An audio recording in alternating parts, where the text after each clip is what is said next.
quick honorable mention, the 2013 Marcos Maidana Adrian Broner brawl that aired on Showtime in one of boxing's best years in recent memory. Don't overlook this one. This was boxing Twitter's biggest win of all time because AB Adrian Broner was calling himself the next Floyd and was so flamboyant that people they wanted to see him get served. And Marcos Maidana turned out to be the perfect foil in San Antonio and dropped him twice early. But then Broner didn't go away and figured out after trying to quit midway through by fouling that he might be able to dig in and fight. And that was a great forgotten fight. And obviously the Israel Vasquez, Rafael Marquez trilogy, the third one coming in 2008, it could be in the top 5 of anybody's best list of the last 20 years. Luke and I went deep on these 3 fights. It's a 4-fight series, but it's the trilogy first that really matters. For the Morning Combat Pandemic Showtime Classics that I think you can still find on YouTube right now. So always a great trilogy. Brutal as shit. But in some ways, it's like they were almost too perfect for each other. Like there's so little contrast between them, like style-wise or anything else, that it's like, it's a really great taste, but it's a lot of that taste. And it's classic, though. And if you're talking about sort of off the beaten path fights, 2006 had this French war between Mehar Manchapur and Samsak Chichewal. Yeah, that's a mouthful. It became the fight of the year globally, and in part because formerly of ESPN Dan Rayfield really pushed it on a high level to get people to take notice.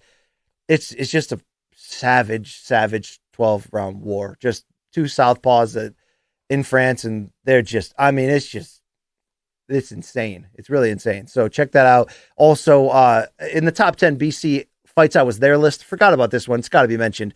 The first Chocolatito Sri Saket Sorong Vasai fight, Madison Square Garden, co-main to Triple G versus Danny Jacobs. Bloody.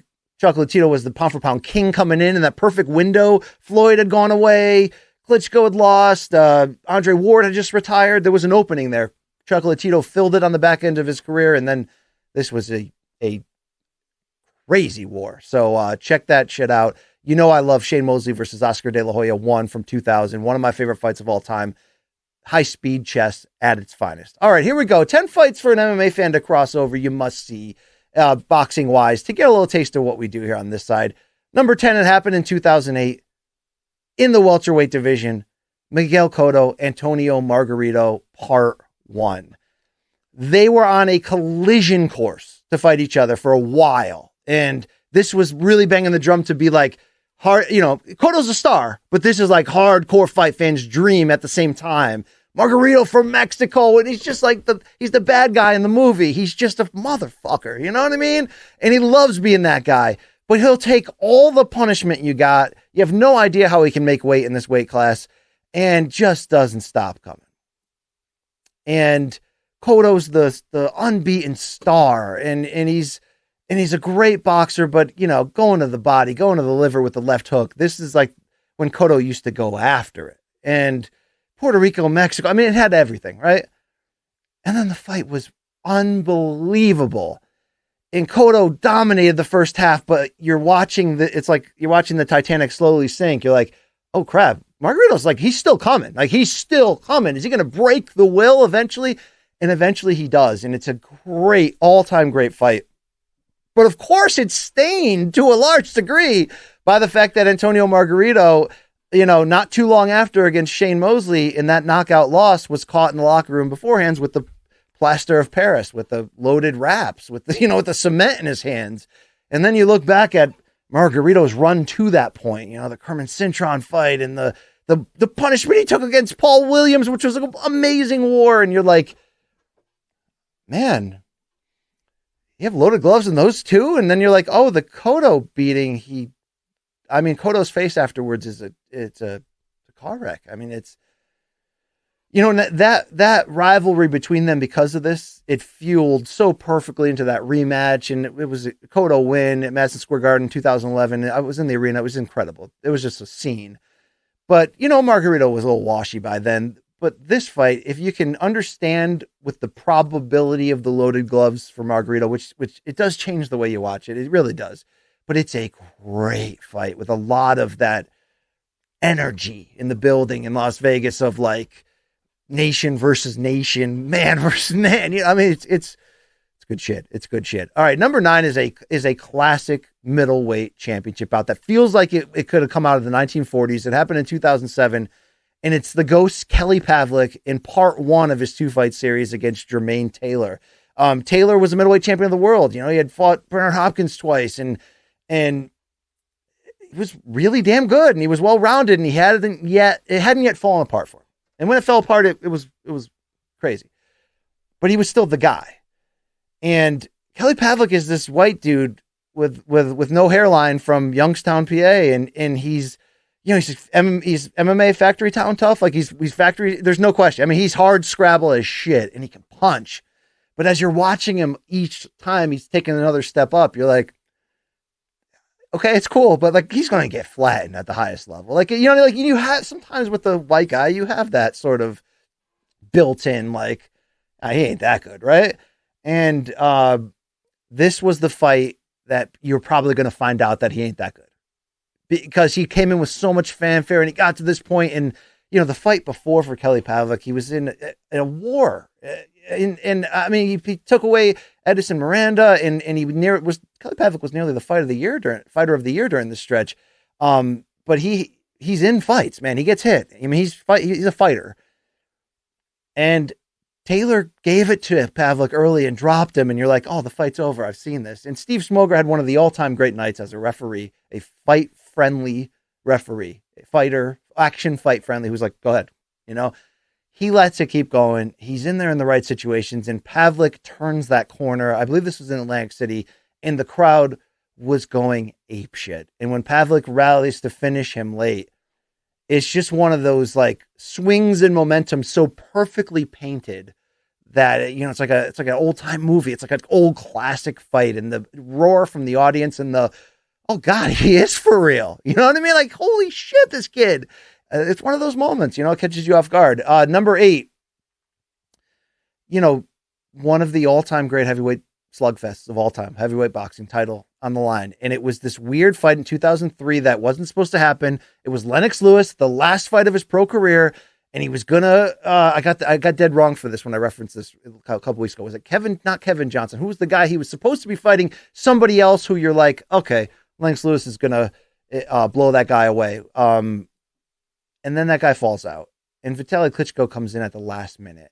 And this is before Vitaly Klitschko had permanently cemented his Hall of Fame all-time great resume. And he had been a champion before, but that loss he had to Chris Bird when people thought he quit because of an injury to his shoulder, and people were like, oh, he's, when it going gets tough against a non-puncher, but a great fighter in Chris Bird, but a non-puncher, you're going to quit. By the way, they would find out in the medical exam like years later when it went public that like he was that close to his like shoulder permanently falling off and having to like probably be amputated. Like he was like, it was one of the most disastrous physical injuries inside the ring.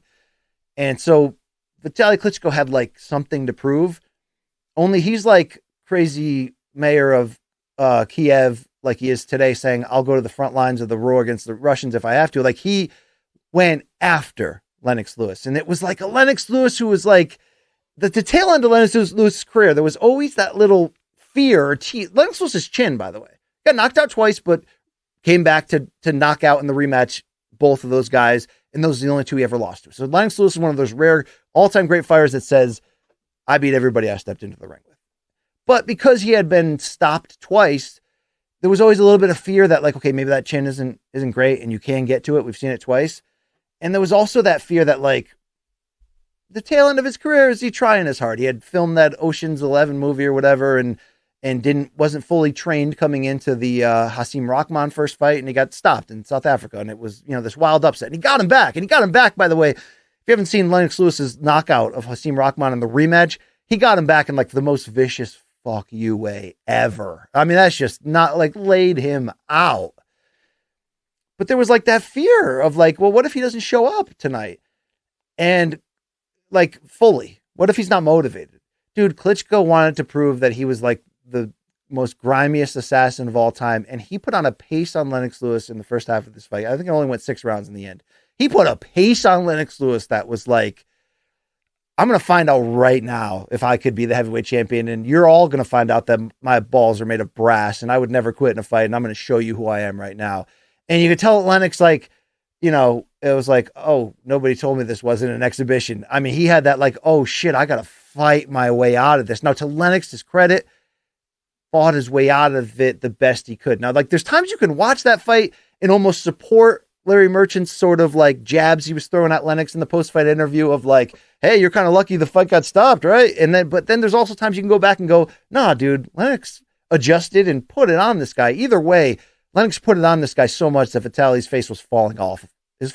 I mean, it was just disgusting. And they stop it and he goes nuts and he's all pissed off.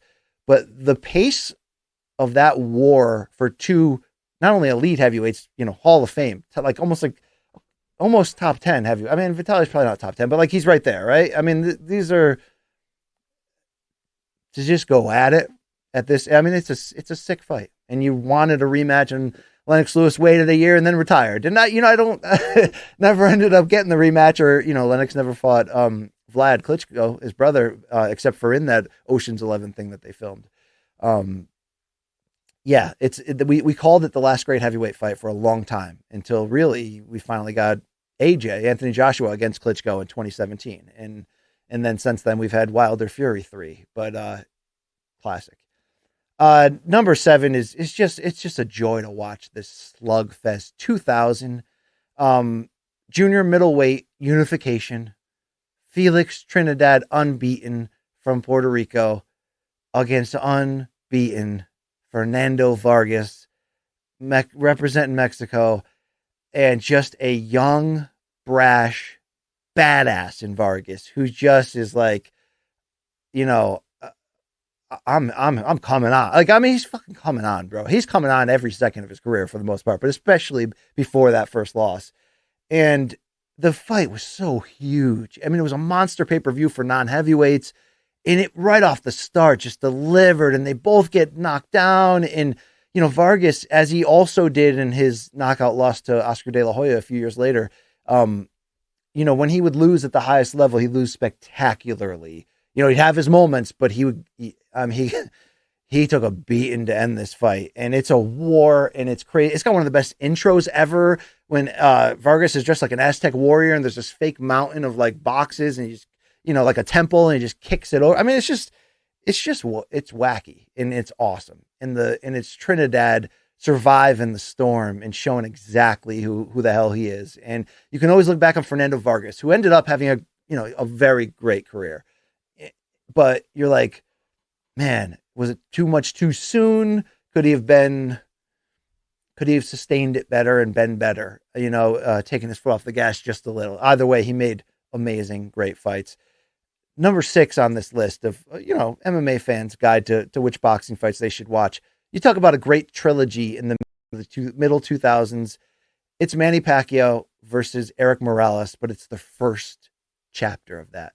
I got serious back into boxing in 2004. I had still been watching the big fights, but I had taken a few years off of hardcore level for sure. And I mean, the NBA is on fire. Of course, in the late 90s before that, we all had a run in pro wrestling. Everybody did it.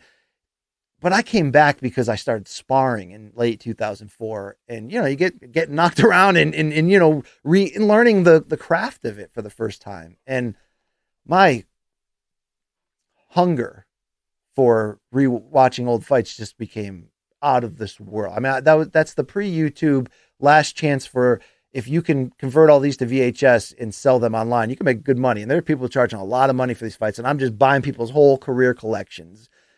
And then I'm like, okay, I'm getting so hardcore into this. What's the next big fight? Because I got to get myself fired up. And I remember talking to this tape collector guy in California. I'm sorry, but a Mexican guy, and he was a huge Erik Morales fan. And he's like, dude, Erik Morales is fighting Manny Pacquiao at 130 pounds. Pacquiao's moving up in weight.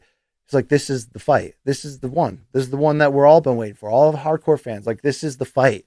And, Pacquiao had blown away Marco Antonio Barrera in San Antonio and been like, tell me how my ass tastes, basically, to the boxing world. We're like, oh my God. He's moving up in weight. And, Morales had been through the trilogy with Marco Antonio Barrera, and he had lost the last 2 fights in that trilogy. And he wasn't washed, but you're still like, is he going to be set up to be blown away by this hurricane forced win that is Manny Pacquiao in the small weight classes. And this is just prime Pacquiao finally figuring out what to do with his right hand. Remember, for a while it was, he's got this right hook. It's his secret. It's called Manila Ice. And it took him a while to become a two-handed fighter, but this is when he's putting it together. And this is 12 of my favorite rounds in boxing history. Erik Morales gets a close decision win in the end because he cut Pacquiao, and Pacquiao in his early half of his career didn't like that. He was a different fighter when he was cut and hurt. And this is like the perfect setup for Erik Morales, who I think he's my favorite badass in boxing history. I mean, he's my campeon. That's why anyone who used to listen to my boxing podcast on CBS Sports knows how I would campeon my heroes in Las Vegas when I'm drunk and off the clock at big time fights with my, media friends. And it's just like, oh, I love that guy. Let's go up to him. Let's accost him. Let's tell him that, he had no business getting up from that. I'd be like, you had no business fighting Maidana with your eye closed. The huevos you got. It's humbling, and I've done that to a few of my heroes, Joel Casamayor did that to him too. I've campioned a few of them. There's a reason why, because Erik Morales is a badass. And when you hit him, he's the best I've ever seen at the elite level of boxing or MMA, where he gets so hurt and offended, and you can see the emotion in his face that you landed such a big shot, that he's like, oh no, and he comes just like drops everything and comes back and just instantly lands big shots in return. And there's a sequence in this first round, Pacquiao against Morales, that's just beautiful to watch, of exactly that happening. A great fight, but this fight, what makes this all-time great, and what makes the, hey, Morales is a badass thing real, why you would want to drunkenly accost him in public to celebrate the size of this man's huevos, is in the 12th round, Morales turns southpaw for no other reason than because he's a badass, and went to war with Pacquiao, standing both in the center of the ring and not moving and just throwing bombs. And Morales got lit up. Like, he got lit up, and you're like, oh my God, he's going to get knocked out. And he survived it and fired back too. And gets the close decision win. And you're just like, oh my God, this guy's such a badass. And then in the interview afterwards with Larry Merchant through the translator, he's like, did you like that? yeah. Like, yeah, Larry, because this is what I do. You know what I mean? He would go on to the trilogy is great to rewatch. The second fight was it was on the way to being a classic win. And then the third fight is most known for the fact that Morales got steamrolled and he kind of had a no mas moment. He got dropped for like the third time and he sat up against the ropes and he's just like, the referee was like, you getting up? And he's just like, nah, I'm good. I'm good. It's like I'm too smart to take this beating moving forward. This guy's got my number. But the first fight, Morales taking a stand, we should get some beers together and watch that together. I mean, that'd be great. Number 5 on this list. Could you not go wrong in the Erik Morales, Marco Antonio Barrera, all Mexican, all man rivalry in the lower weight classes? The first one in 2000 is my favorite.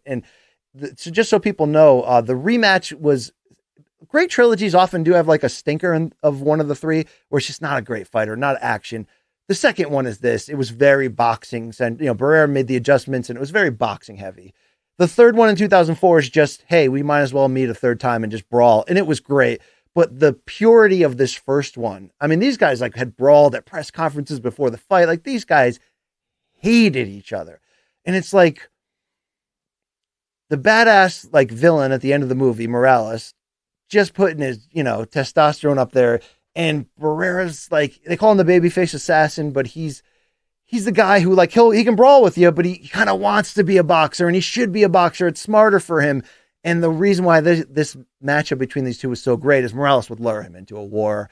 And sometimes Barrera would lure Morales into a war to try to counter him. And they would have, it's akin to listening to either jazz or like, jam band rock and roll, which of course is, influenced in a lot of ways by the free form improvisation of jazz. But in those great jams, whether you listen to Fish and the Dead or you're listening to, Miles Davis. And by the way, oh God, On the Corner by Miles Davis. I don't talk a lot about Miles Davis because I'm trying to do it right. I'm trying to take my time. I'm trying to really, really, I want to speak out of turn. And, I'm really, if you're coming on, I'm coming on, Miles. Damn, that blend of funk and rock fusion is insane. But there's moments in those jams, obviously, where, Fish does a great job of peaking, Allman Brothers as well, where they're out of control. They're just, it's beautiful. It's another world and level. Morales and Barrera would have those same sequences of just fury. And it's just a sight to behold, and it's beautiful. And the spite they had for each other in the ring, it was like that special sauce on top. So the first one's from 2000. You'll love it. You'll love boxing. You'll love Mexico. You'll love everything about it. Number 4 is the greatest example of a Rocky movie fight actually playing out at the highest level, at somewhat highest level. And I cannot believe, if you haven't seen Timothy Bradley Jr. versus Ruslan Provodnikov from 2013, I mean, really drop everything and just go find the footage, because it was supposed to be Tim Bradley, the great champion, trilogy with Manny Pacquiao. And it was supposed to be him like blowing away this contender, but like attraction in Ruslan Provodnikov. He's a brawler. He comes head on, but Bradley's going to blow him away. And Bradley had so much motivation to like say F you to boxing, because he goes in there and fights Manny Pacquiao in the first fight. And he fights through 2 serious injuries, like, ankle and his leg. And he wins this very controversial decision. And, he didn't score it that way. The judges did, right? But he fought his ass off. So of course he's like, well, man, I'm not going to apologize for getting the win here. And the boxing public just like villainized him. And he took that shit to heart. And he was of a mindset that, like, he told his dad, his trainer, who's a trip. If you ever watched the, the pre-fight documentary stuff, it's just his dad just questions his son's manhood constantly. And he's like, well, what's that? What's that smell? Is that pussy? And, just ridiculous things. He told his dad before, I'm going to kill this kid, meaning Ruslan Provodnikov. I'm going to shut everybody up.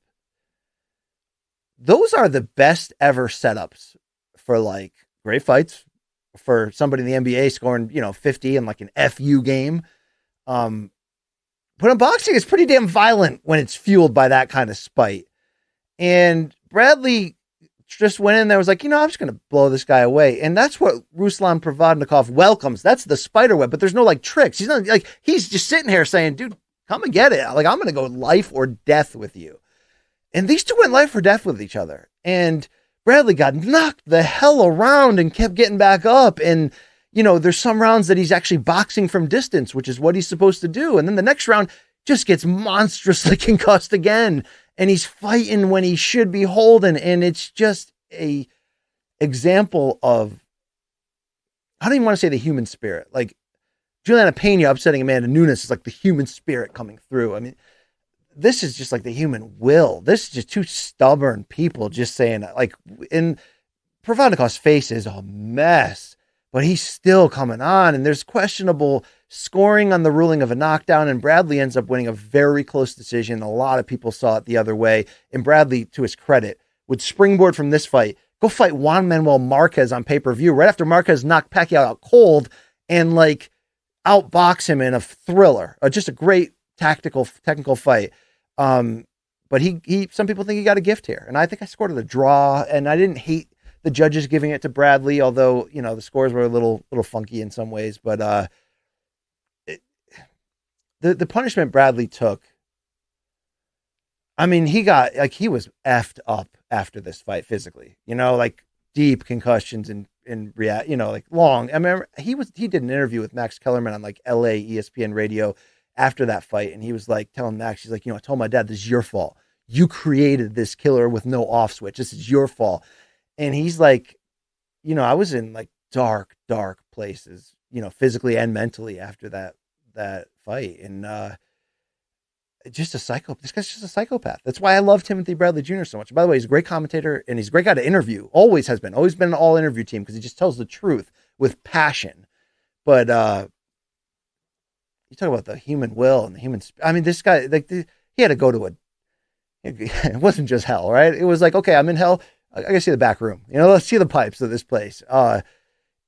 unbelievable. I'm humbled even telling you about this fight. If there's anyone still watching right now, I'm humbled to tell you how great that fight is. Number 3 on this list is, it might be the greatest, like, sometimes, usually in boxing, like, some fights are meant to be great fights, but it's like action fighter versus action fighter. What we love the best is when a great fight between pound for pound greats and all-time greats, in this case, turns into that great all-time action fight in, like, turning into that is a great ending, right? We love it when they turn into action fights, but sometimes it's got to be technical and tactical for a while.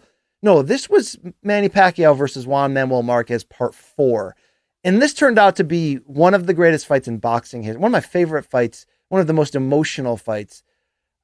They're both still, they're old. And this is the 4th time they're fighting. And let's not forget, there was customer fatigue, like a lot of it, of people saying, I don't need to see this matchup again. I saw the first 3, and most people thought Marquez got a raw deal on most of the scorecards. Marquez never thought he lost any of the 4, by the way. He's probably never thought he lost a fight in his life. He's, notoriously stubborn in that regard. But these guys were at the end of their careers, but Marquez was going through is he on roids or is he just drinking jet fuel period where he bulked up to welterweight and is just suddenly this force? And he's old too, but yet they're still like 2 and 3 in the pound for pound top 10. And they're both future Hall of Famers. And this is their 4th meeting, but we all kind of came in there going, okay, it'll be fun, right? The 3rd one was like a thriller when Manny made that comeback to force, the close scorecards. And, the first 2 were just incredible for so many great dramatic reasons. I thought the 4th one was going to kind of stink, but just be fun because it's them and they're old. I didn't expect like a blood and guts, almost Barrera Morales, fuck you type pace to this fight of just like, I hate you. I'm coming after you. And this is like street fight rules, right? This is like Rocky V when Rocky took Tommy Gunn to the alley. You push around Paulie? Won't you try knocking me down? As my dad would say endlessly after we saw Rocky V, that shitter in the theater. This was incredible.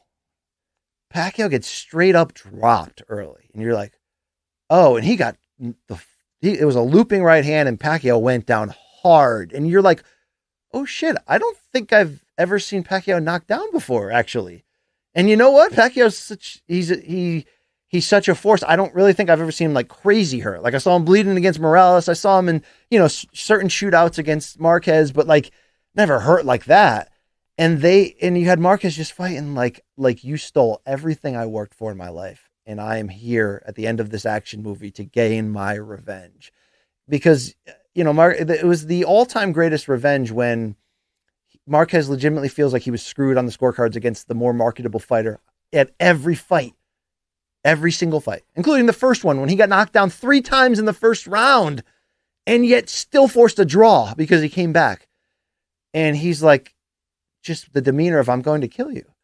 But then Pacquiao puts it on him in this rally, and it's like old Pacquiao again. It's like the Pacquiao who used to womanize and gamble, and like that Pacquiao, the no fear, like trunks, dyed hair with the blonde bristles, that Manny Pacquiao. You know that guy? He was back that night.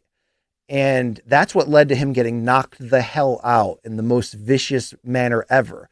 But how sweet is this for Marquez, who's basically like, I'm going to take out all my anger of how my career went on you right now.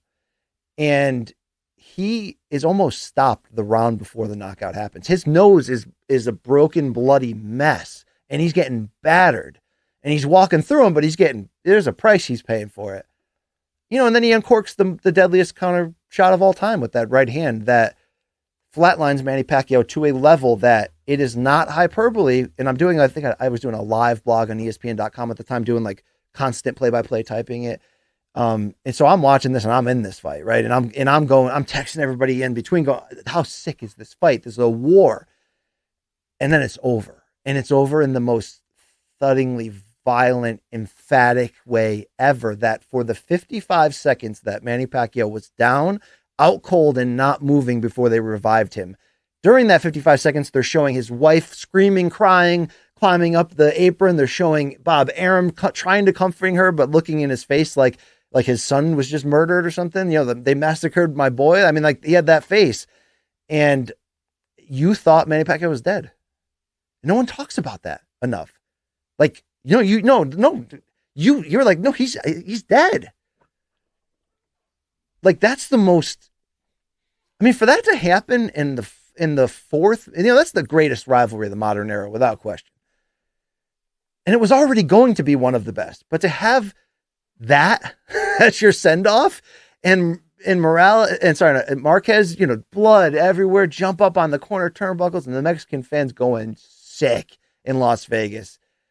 I remember doing that live blog, and Karen Mulvaney, who's co-host of the Showtime boxing podcast right now with Erik Raskin, and I love Karen. I've been up and down the road with him forever, been his editor a lot of times, all that stuff.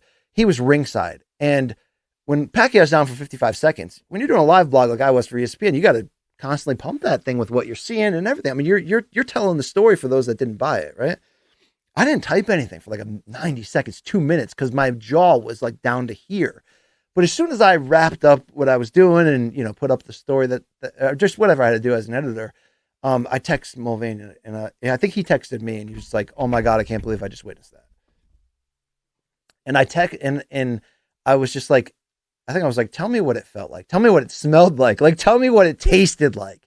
Like, you just experienced, like, you were in the movie, And he goes, "Hey, do you mind if I call you right now?" And like, I'm in the first floor of the house I'm renting. My kids are small and upstairs sleeping. My wife's sleeping. And then I'm just like, yeah, dude, call me right now.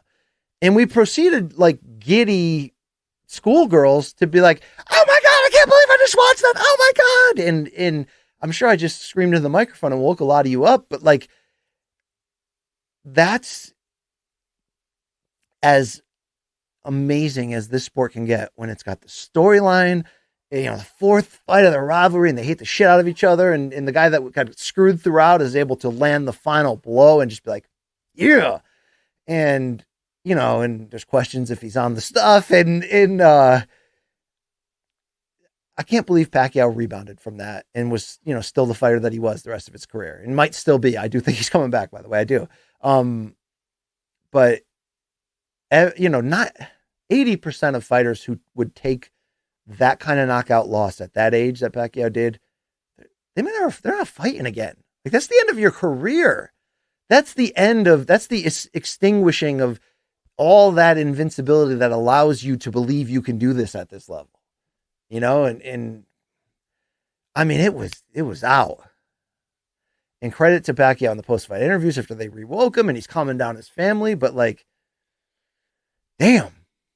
That there's no, you can't, like, I don't feel that watching the Super Bowl. You know what I mean? And I've been a monstrous sports fan my whole life in every sport. And, and I've worked the front page of ESPN.com and, where you got to know everything and I've lived this. And, I've been a part of some great moments watching as a fan, like you have, like Landon Donovan scoring that goal in the World Cup. And like, that kind of, like, I've seen some fun ass stuff, NBA moments that are just Shakespearean. Nothing ever made me feel like Pacquiao Marquez IV and like forget 1 hour afterwards, for like the next day. Like, that's just like, that's real life. I mean, that is, wow. I hope you feel like that after watching the MK documentaries. I doubt it. I hope that's my, that's my working plan and my goal. All right. Number 1 and 2 are, you pick your flavor, whichever one you like better. 1's definitely better than 2 in terms of better fight.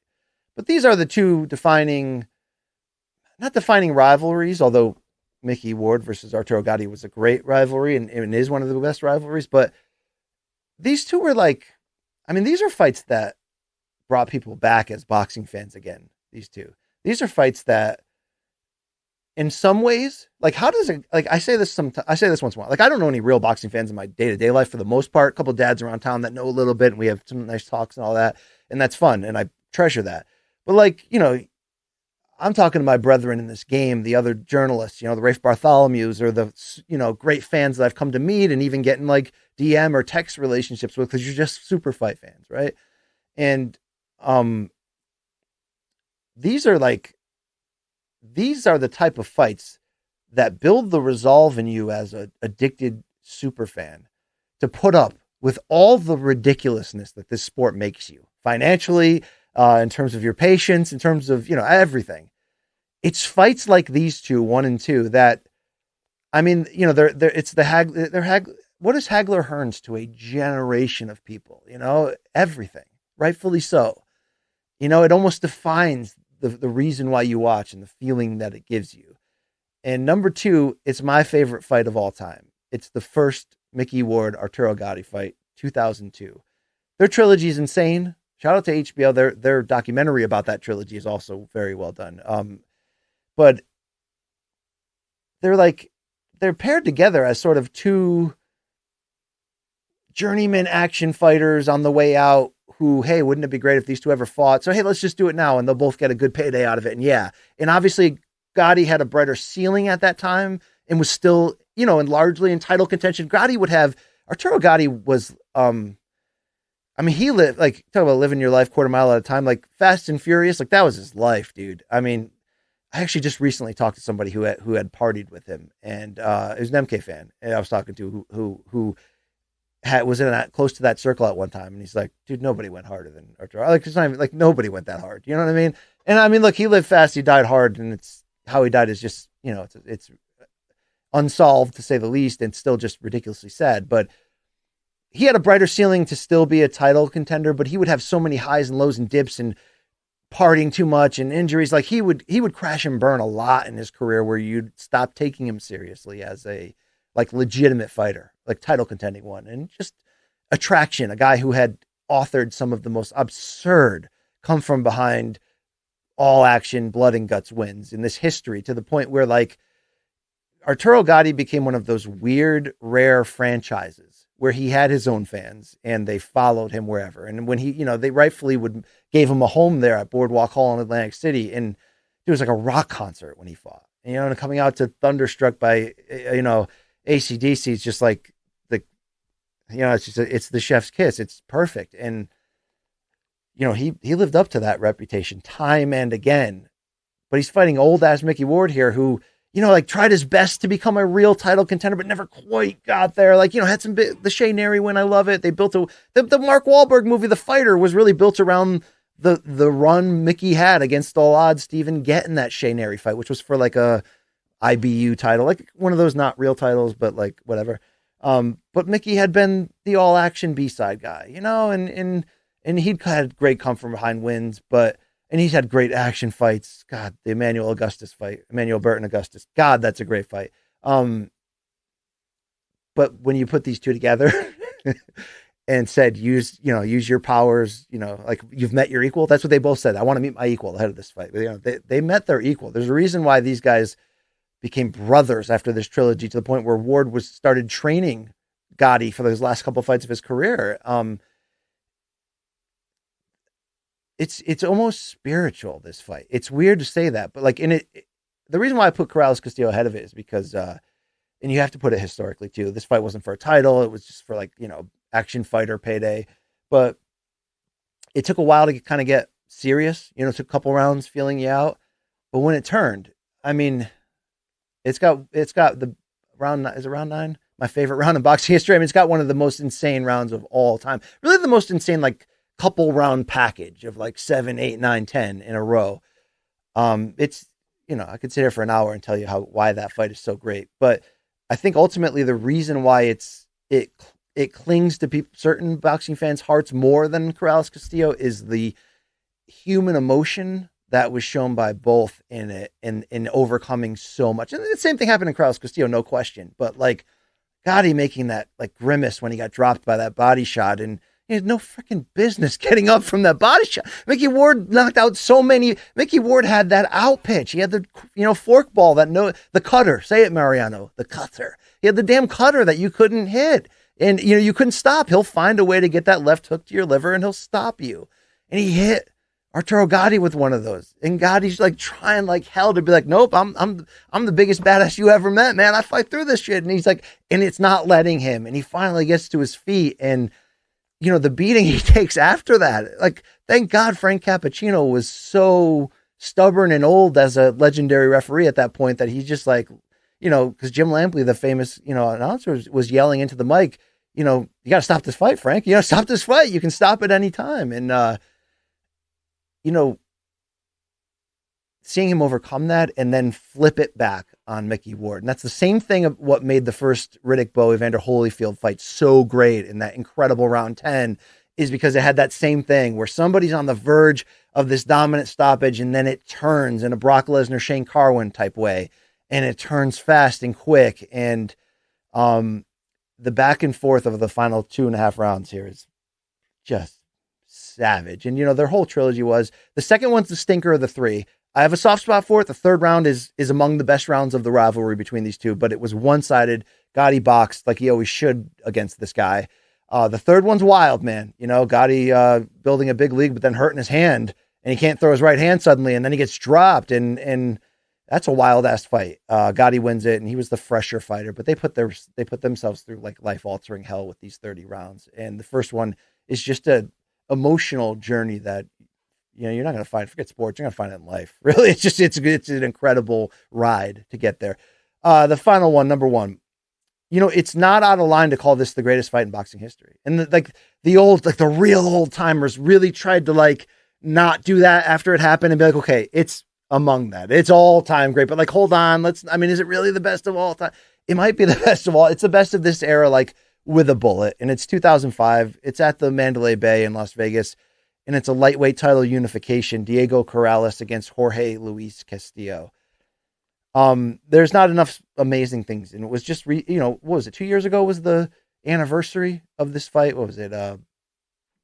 15-year anniversary, I'm guessing, 2005 to 2020. And, we did a bunch of, Morning Combat was around. We did a few fun interviews online. I think I interviewed the referee, Tony Weeks.